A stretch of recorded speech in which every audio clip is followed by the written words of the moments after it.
Votre enfant a des difficultés à distinguer un nom dans une phrase. Il a commencé à aborder cette notion au CP, mais rassurez-vous, il faudra beaucoup d'entraînement et de pratique à votre enfant pour ne plus se tromper. Aux yeux de votre jeune lecteur, les mots sont tous identiques. Un mot est un mot. Or, plus votre enfant sera familier avec les différentes familles de mots qui composent un texte, plus il sera à l'aise avec le langage oral et écrit.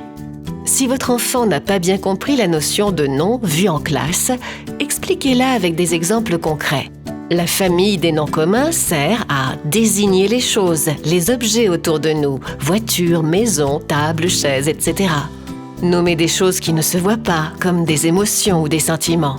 Peur, faim, calme, gentillesse, etc. Nommer des animaux, des plantes, cheval, poule, fleurs. Une fois cette notion acquise, il est temps de passer à la pratique. Votre enfant a besoin d'entraînement. Voici une première activité.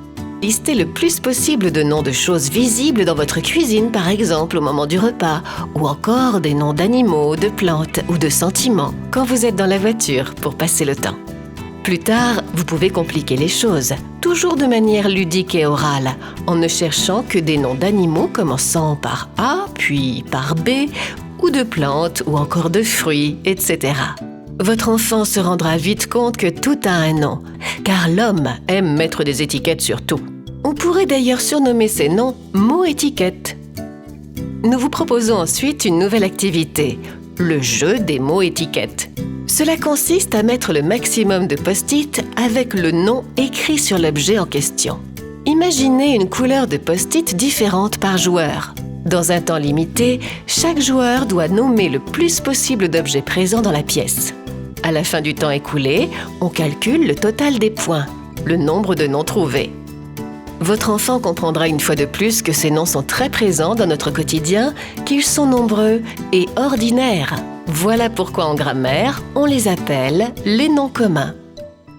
Pour corser, enchaînez avec le jeu du détective. Mon nom mystère est dans cette cuisine. Il est de genre féminin. Il sert à préparer le café. Qui suis-je ? Ces petits jeux ne prennent que quelques minutes et peuvent être pratiqués à n'importe quel moment de la journée. Pour cela, choisissez un moment où vous sentez votre enfant le plus disponible possible pour que cela reste bien sûr un plaisir.